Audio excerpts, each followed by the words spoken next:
ফায়ুতরাকু বিমাতারিকা মিন হাদিদ, লোহার হাতুড়ি দিয়ে এবার ওর পিটানো শুরু হবে। পিটাতে পিটাতে ওর গায়ের গোশত আর মাসেলগুলো থেতলে ফেলা হবে।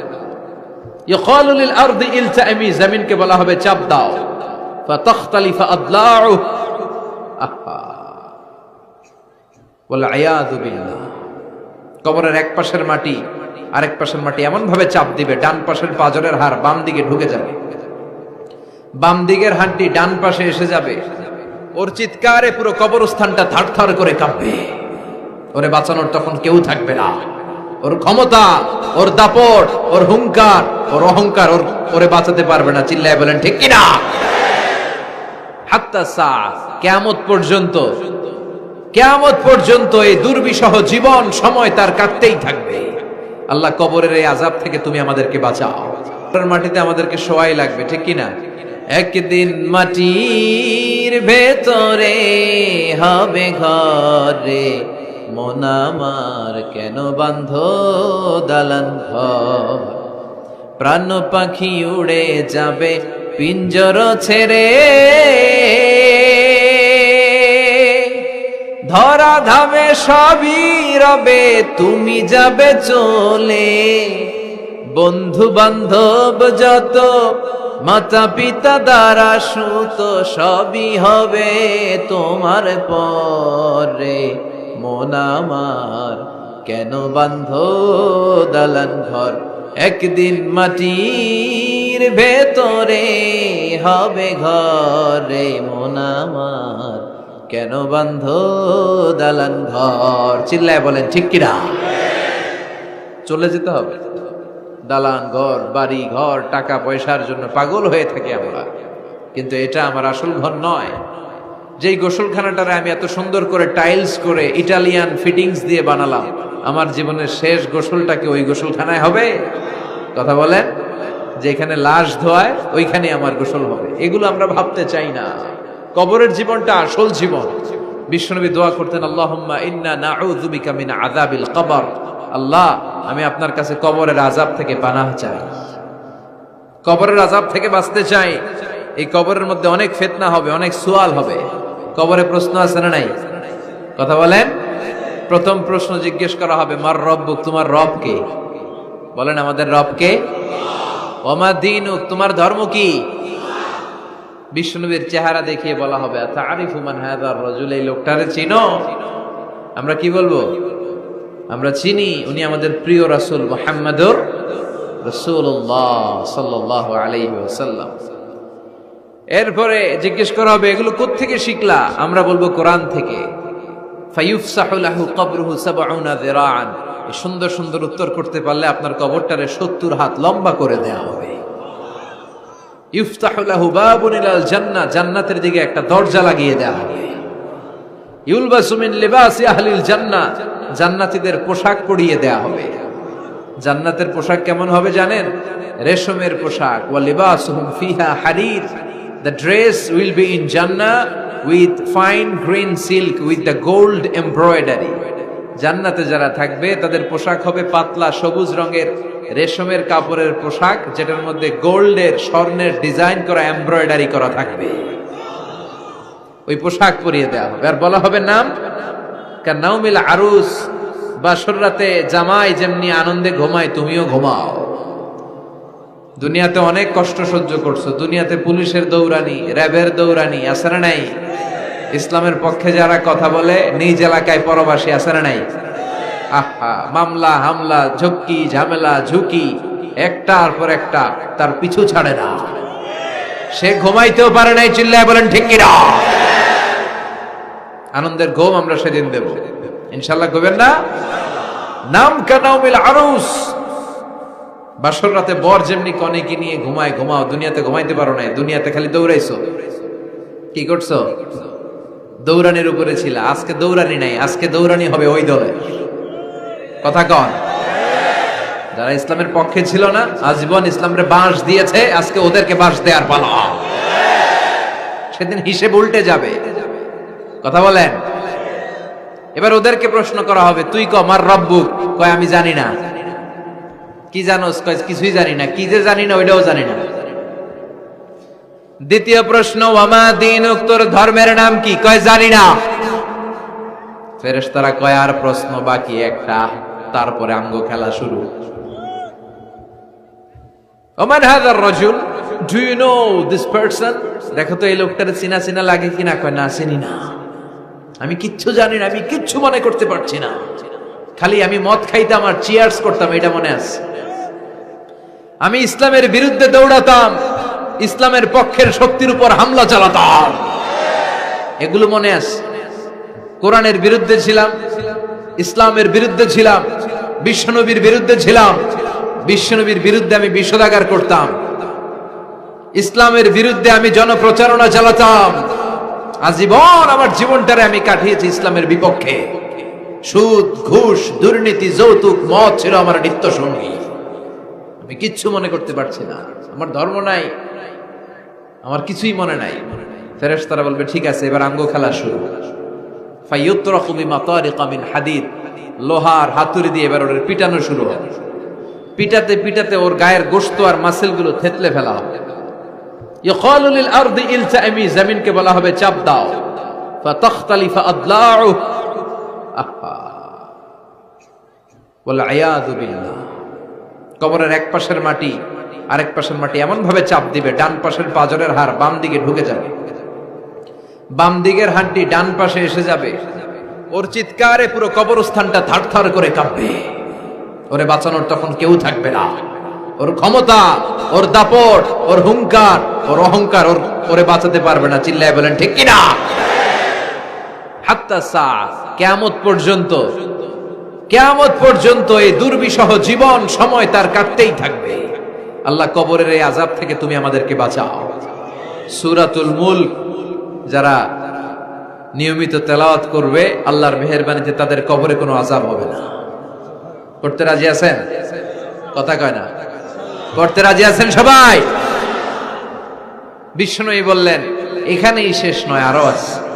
শাফাআত লি সাহিবিহা, এই সূরাটা কিয়ামতের দিন এই সূরা যে তেলাওয়াত করবে তার পক্ষে সুপারিশ করবে। কোরআন যদি আপনার বিপক্ষে আল্লাহর কাছে নালিশ করে, আপনার বাঁচার কোনো উপায় আছে? আপনার পীর সাহেব আপনারে বাঁচাইতে পারবে? তাইলে আপনার দলের নেতা, কথা কন, কেউ বাঁচাইতে পারবে আপনারে?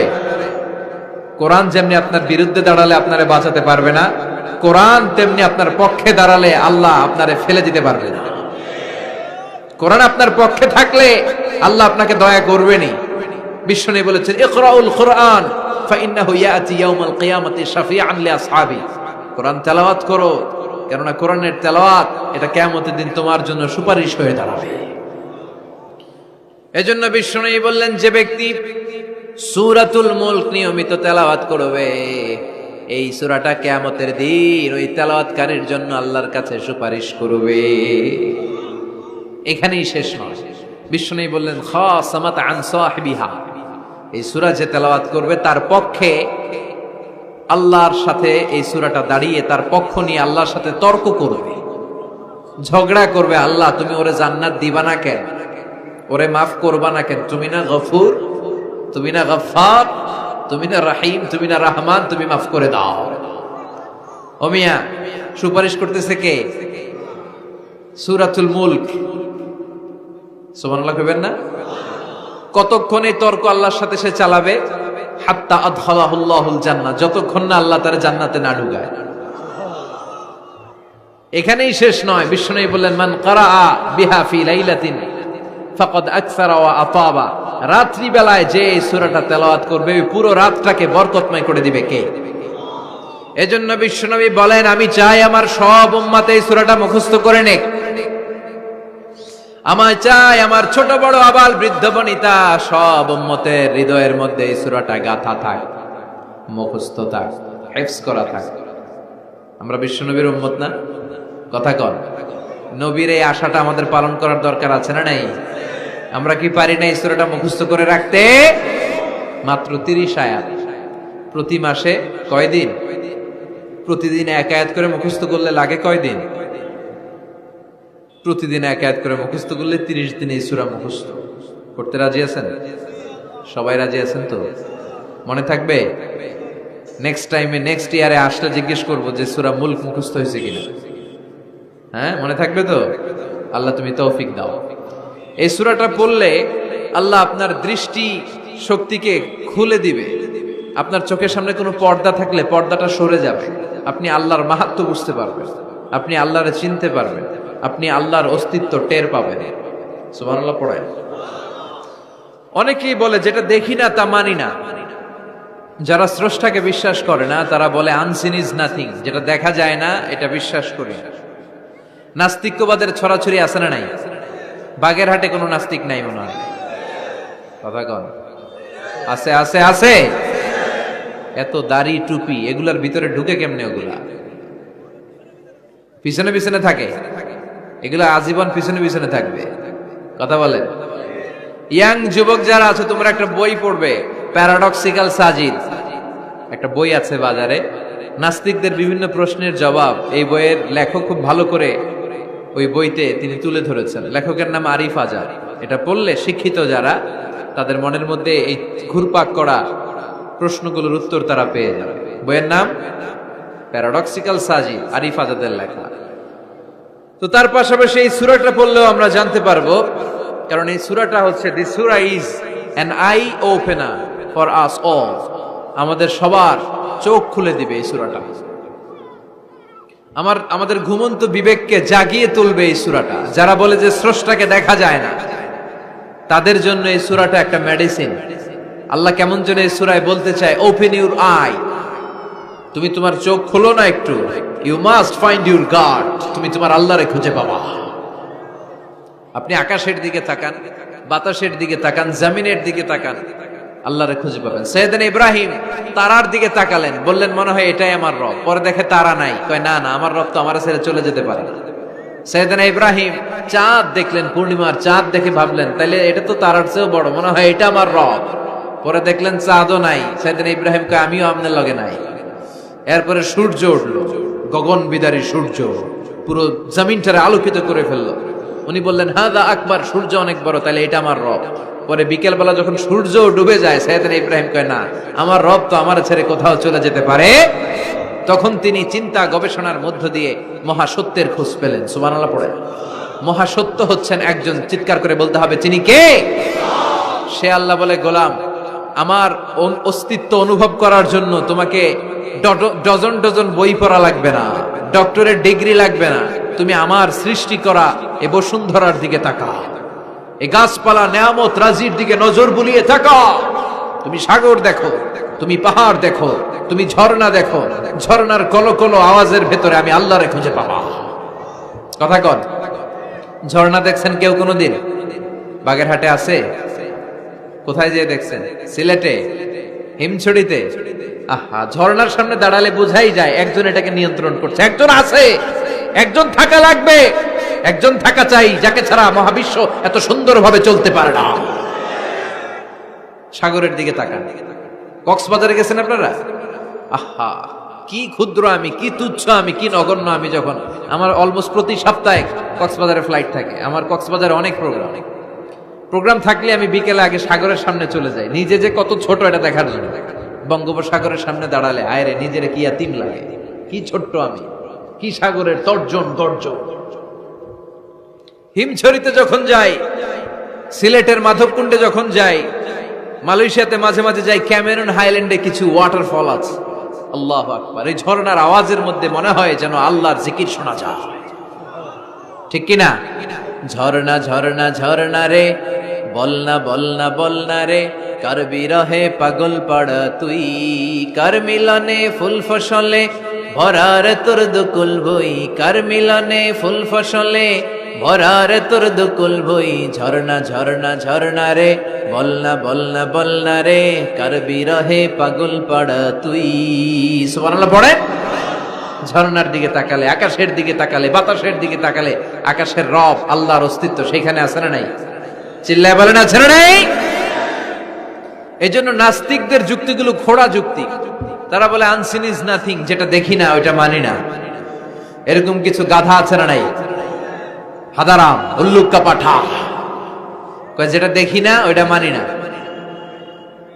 আচ্ছা বলেন তো, আমরা কোনোদিন আমেরিকা দেখছি সরাসরি? কথা কয় না। টিভিতে দেখছি, বইতে দেখছি আমেরিকার ছবি, কিন্তু সরাসরি এটা আমেরিকা দেখছি, তাই বলে আমরা আমেরিকা মানি না? কথা বলেন। নাস্তিক যারা কথা বলে এরা বাতাস দেখতে পায়? উত্তর দেন, বাতাস দেখা যায়? তো নাস্তিকের যারা দল, নাস্তিকের গোষ্ঠী, ওরা কি বাতাসকে মানে না? Why do you believe on that? Why do you believe on air in the atmosphere? বায়ুমণ্ডলে যে বাতাস আছে এটা কেন মানো? বাতাস তো দেখো না। কে কারো যখন মাইগ্রেনের পেইন হয় মাথায়, আমার প্রচন্ড ব্যথা, আপনারা কি দেখতে পাচ্ছেন ব্যথাটা? কিন্তু মাথায় যে ব্যথা হয় এটা আপনারা মানেন না? নাস্তিকেরা মানে না? তাহলে ওদের যুক্তির কোনো গ্রাউন্ড আছে? কোনো গ্রাউন্ড নাই। যেটা দেখা যায় না এটা নাকি ওরা বিশ্বাস করে না। আল্লাহ বলেন সৃষ্টির দিকে তাকা, নজর করে দেখ, আমি আল্লাহর নিদর্শন আছে। সুবহানাল্লাহ পড়েন। নাস্তিকদের কিভাবে আপনি বুঝাবেন? একটা ঘটনা বললে চমৎকার বুঝতে পারবেন। কুফা নগরীতে এক নাস্তিক ছিল, সে এরকম বলতো, যেটা দেখি না ওইটা মানি না। সবাই বলে আমাদের একজন ইমাম আছে, ওনার নাম নু'মান ইবনু সাবিত, উনি তোমারে দেখায় ছাড়বে আল্লাহরে। সে বলে তাই? তাহলে ডাকো তো, তার সাথে আমি তর্ক করব। অ্যাপয়েন্টমেন্ট দেয়া হলো জুমার পরে ঠিক ভর দুপুরে 2টায়। নু'মান ইবনু সাবিত ওনার আসল নাম, ওনার লকব হচ্ছে আবু হানিফা। ইমাম আবু হানিফারে ছিলেন না? ইমাম আল আ'যাম। উনি আল্লাহর পক্ষে নাস্তিকের সাথে লড়বেন, আর নাস্তিক আল্লাহর বিপক্ষে লড়বেন।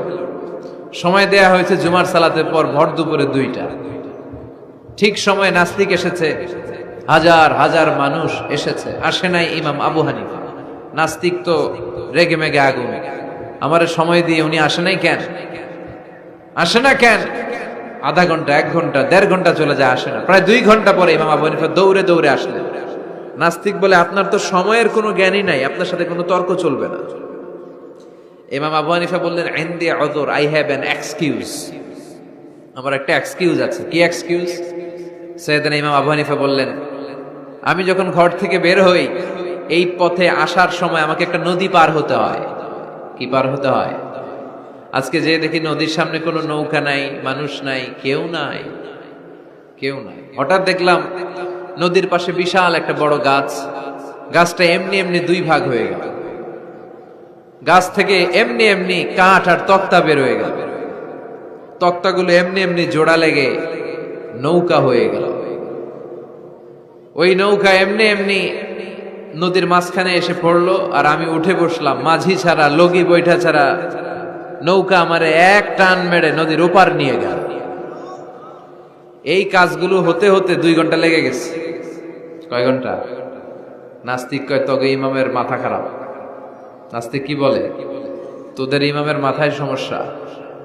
ইমাম আবু হানিফা বললেন, আপনি এই কথা বললেন কেন? আমার মাথা ঠিকই আছে, আপনি আমার গালি দেন কেন? নাস্তিক বলে এমনি এমনি গাছ ভেঙে 2 ভাগ হয় নাকি? এমনি এমনি করাত ছাড়া গাছ কেটে তক্তা বানানো যায় নাকি? এমনি এমনি মিস্ত্রি ছাড়া তক্তা লাগিয়ে নৌকা হয়? এমনি এমনি মাঝি ছাড়া নৌকা চলে নাকি?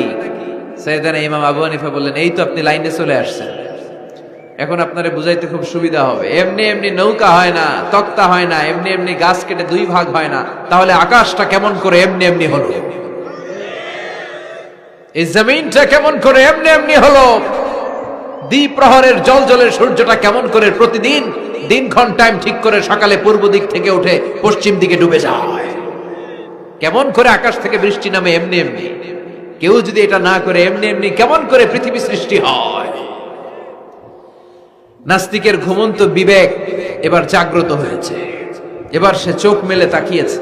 সেজন্য এই পৃথিবীতে এখন নতুন এসেছে, সে নতুন করে আবার পৃথিবী দেখতে লাগলো। তাই তো? সুবহানাল্লাহ কইবেন না? তাই তো? এমনি এমনি তো কিছু হতে পারে না। There should be someone who is controlling everything. একজনকে থাকাই লাগবে যিনি মহাবিশ্ব নিয়ন্ত্রণ করছে। চিল্লায় বলেন, যিনি কে?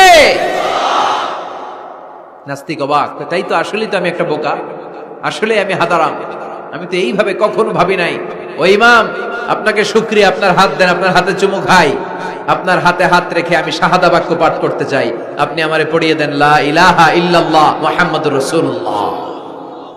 কালিমা পড়ে মুসলমান হয়ে গেলেন। আল্লাহু আকবার। এজন্য নাস্তিকদের সাথে ওয়াজাদিলহুম বিল্লাতি হিয়া আহসান, হিকমতের সাথে কথা বলতে হবে, প্রজ্ঞার সাথে যদি আপনি একটা ভ্যালিড গ্রাউন্ড উপস্থাপন করতে পারেন, নাস্তিকরা আপনার সামনে দাঁড়াতে পারবে না। চিল্লায় বলেন ঠিক কিনা? এই নাস্তিকদের জন্য অনেক দিক নির্দেশনা, ডোজ, মেডিসিন আল্লাহ সূরার ভেতরে দিয়েছেন। সূরাটার নাম সবাই বলতে হবে, সবাই বলেন, সবাই কইছেন? সূরার নাম সূরা মুলক। চিল্লায় বলেন কি নাম? সূরাতুল মুলক। আল্লাহ শুরু করছেন, তাবারাকাল্লাযী বিয়াদিহিল মুলকু ওয়া হুয়া আলা কুল্লি শাইইন কাদির। সুবহান সেই সত্তা যার হাতে ক্ষমতা আর তিনি সব বিষয়ের উপরে ক্ষমতাবান। পড়েন সুবহানাল্লাহ। তাবারাকাল্লাযী, সুবহান সেই সত্তা, বিয়াদিহিল মুলকু, যার হাতে সব ক্ষমতা, ওয়া হুয়া, আর তিনি, আলা কুল্লি শাইইন কাদির, সব বিষয়ে ক্ষমতাবান। তিনি কে? বিয়াদিহিল মুলকু, তার হাতে ক্ষমতা। চিল্লায় বলেন তো কার হাতে? নাকি আপনাদের হাতে? মাননীয় প্রধানমন্ত্রীর হাতে? আস্তে আস্তে যাও, তুমি তো পুরো মাইক নাড়ায় ফেলতেছো। ক্ষমতা কার হাতে? নাকি প্রধানমন্ত্রীর হাতে? র্যাবের প্রধানের হাতে? পুলিশ প্রধান? ডোনাল্ড ট্রাম্পের হাতে? ভ্লাদিমির পুতিনের হাতে? নরেন্দ্র মোদীর হাতে? কার হাতে? জোরে বলেন। বিশ্বাস হয়? কিন্তু আমরা কিন্তু প্রায়শই বলি সকল ক্ষমতার উৎস জনগণ। এভাবে রাষ্ট্রীয়ভাবে কিছু কুফরি আমাদেরকে শিক্ষা দেওয়া হয়। চিল্লা এখন ঠিক কিনা? এটা রাষ্ট্রীয় কুফরি। সকল ক্ষমতার উৎস জনগণ নয়, সকল ক্ষমতার উৎস একজন। চিল্লায় বলেন তিনি কে? আপনি নিজের একটু নিজের জিজ্ঞেস করেন তো যে আপনার ক্যাপাসিটি কতটুকু? আমার ক্যাপাসিটি আসলে কতটুকু? আমি আসলে কদ্দুর করতে পারি, কদ্দুর ক্ষমতা আমার আছে? একটু জিজ্ঞেস করে দেখেন। ডায়রিয়া যাদের হয়, 5 বার 7 বার 10 বার যদি টয়লেটে যাওয়া লাগে, ওর চেহারার দিকে আর তাকানো যায়? নিজেকে দিয়ে ভাবেন, যেদিন আপনার পেট মোচড় দিয়ে ডায়রিয়া হয়েছে, 7 বার 8 বার ইমোটিল ট্যাবলেট খাওয়ার পরে, স্যালাইন খাওয়ার পরেও ভালো হচ্ছে না, 10 বার 12 বার যেতে যেতে চেহারাটা সাদা হয়ে যাচ্ছে, গায়ে কোনো শক্তি নাই, এরপরে 3-4 জন কাঁধে করে টয়লেটে ঢুকায়, আছে না নাই? 10 বার 12 বার টয়লেটে গেলে আর কোনো শক্তি নাই, কই আই মরি যাইও, আই আর হাইতান আরে মাফ করি দে, এরকম হয় না? তখন ভয় লাগে, মনে হয় যে আমি আসলেই মরে যাব, সবার কাছে বিদায় নেয়, আমারে মাফ করে দাও, আমি হয়তো বাঁচবো না। কত লিমিটেড পাওয়ার আমাদের, কত দুর্বল। 5 বার টয়লেটে গেলে চেহারার দিকে তাকানো যায় না, চেহারা ভেস্কি মেরে থাকে এমনি। সে নাকি ক্ষমতার মালিক। আল্লাহ বলেন, ওয়া খুলিকাল ইনসানু দাঈফা, তোদেরকে আমি দুর্বল করে বানিয়েছি। শুধু আমরাই দুর্বল না, আমি দুর্বল, আমার বাপ দুর্বল, আমার দাদা দুর্বল, আমার 14 গোষ্ঠী দুর্বল। আমরা দুর্বলের ঘরের দুর্বল। সবল হচ্ছে একজন, তিনি কে? এজন্য সকল ক্ষমতার উৎস কোন দৃষ্টিতে, কোন যুক্তিতেই টিকে না যে সকল ক্ষমতার উৎস নাকি মানুষ। এই কথাটা যুক্তির আলোকে টিকে? সকল ক্ষমতার উৎস কে? কি ক্ষমতা আছে আমাদের? কোনো ক্ষমতাই নাই। আজকে কেউ যদি পেছন থেকে চিৎকার দিয়ে বলে, হুজুর প্যান্ডেলে সাপ, মজা করে বলছে, এতেই অনেকে খুঁজতেছে কই সাপ, কই সাপ। দেখছেন ক্ষমতার মালিক নাকি আমরা? আর আসলেই যদি 3-4টা সাপ ফস করে এদিক দিয়ে ফানা তুলতো, black mamba, king cobra, python, হ্যাঁ, এই সাপগুলো যদি ফস করে এখানে ঢুকতো, আপনাদেরকে খুঁজে পাওয়া যেত? এতক্ষণ স্লোগান চলে, এখন দৌড়, আছে না নাই? সাপ বাদ দেন, ভাউয়া ব্যাং চিনেন? অথবা কোলা ব্যাং? বাগেরহাটে কি বলে, কি করে? খালি লাফায়। 10টা ভাউয়া ব্যাং, 2টা স্টেজে আর 8টা প্যান্ডেলে ছেড়ে দেওয়া হলো, অবস্থাটা কি হবে জানেন? ভাউয়া ব্যাং আর কি লাভ দিবে? এর চেয়ে বড় লাভ দিবেন আপনারা, এর চেয়ে বড় লাফাইতে লাফাইতে আমরা ভাগবো। এই হচ্ছে আমাদের অবস্থা। নিজেকে একটু জিজ্ঞেস করেন যে how much capacity I belong, কতটুকু ক্ষমতা আমার আছে। আহা, মাঝে মাঝে বাসে যখন আমরা চড়ি, পেশাব চাপে না? কথা বুঝতেছে না বোধহয়। আমরা বাসে করে সফরে যাচ্ছি, পেশাব চাপে না? চাপে। ড্রাইভাররে অনুরোধ করার পরে ড্রাইভার বলে, এই বাসের নিয়ম হচ্ছে ঢাকা টু কক্সবাজারে থামবে একবার, কয়বার? আরো 20 কিলোমিটার পরে ওইখানে থামানো হবে। ওই বেটার যান যায় পেশাবের চাপে। এরকম পরিস্থিতিতে আমরাও জীবনে কালে ভদ্রে দুই একবার পড়েছি কিনা? ওই সময়ের কথাটা একটু খেয়াল করেন যে আপনার কি অবস্থা হয়েছিল তখন। সে নাকি ক্ষমতার মালিক, সে নাকি সকল ক্ষমতার উৎস, যার 10 মিনিটের পেশাব আটকে রাখার ক্ষমতা তার থাকে না। এজন্য মানুষ কখনো ক্ষমতার উৎস হতে পারে না। চিৎকার করে বলতে হবে, সকল ক্ষমতার উৎস কে? কি দুর্বল আমরা! মশা কামড়াইলে মশারে ধরতে পারি না, মারতে পারি না, দৌড়। মশা ওইরা কই চলে যায় খুঁজেও পাই না। কুত্তা এম করে কামড়াইলে আমরা কুত্তারে কামড়াইতেও পারি না। কথা বলেন, অসহায় হয়ে তাকিয়ে থাকি। আহা, কি দুর্বল আমরা, কি দুর্বল! কোনো ক্ষমতা নাই। তুফান, ঝড়, জলোচ্ছ্বাস, ভূমিকম্প হলে টের পাওয়া যায় আমরা কত দুর্বল। বাগেরহাটে মনে ভূমিকম্প হয় না? হয়। আহা, মাঝে মাঝে মাঝরাতে 3টায় 4টায় ভূমিকম্প হয় না? লোকজন দৌড়, কেউ লুঙ্গি সহ দৌড়, কেউ লুঙ্গি থুইয়া দৌড়, কারণ আগে জান বাঁচাতে হবে, এটা ফরজ। কি বিপদে আমরা পড়ে যাই! দৌড়। দুধের বাচ্চাটা পড়ে থাকে, ওরে কোলে নিয়ে দৌড় দিব, নাকি স্ত্রীকে ডাকবো, নাকি ভাড়াটিয়াদেরকে উঠাবো, নাকি ছাদ থেকে নিজেই লাফ দেব? ভূমিকম্প যখন শুরু হয়, আমেরিকা যখন ভূমিকম্প শুরু হয়, ডোনাল্ড ট্রাম্প যে বিল্ডিং এ থাকে, ডোনাল্ড ট্রাম্প মনে হয় দৌড় দেন। কথা বলেন। আমাদের প্রধানমন্ত্রী যে বিল্ডিং এ থাকে, ওই বিল্ডিং এ যদি ভূমিকম্প হয়, কথা কন। আমি কই নাই কিন্তু, আপনারা কইছেন। দৌড়, বাঁচার জন্য দৌড় দিতে হয়। আমি একটা ভিডিও দেখেছি, একটা টেলিভিশন প্রোগ্রামে, লাইভ প্রোগ্রাম চলছিল, সরাসরি সম্প্রচার। লাইভ বুঝেন? সরাসরি সম্প্রচারের প্রোগ্রাম। তো লাইভ প্রোগ্রাম, উপস্থাপক বসে আছে এদিকে, এদিকে অতিথিরা। ইন দ্য মিন টাইম শুরু হয়েছে ভূমিকম্প। উপস্থাপক মাইক থুইয়া দৌড়, অতিথিরা ওঠে নাই। অতিথি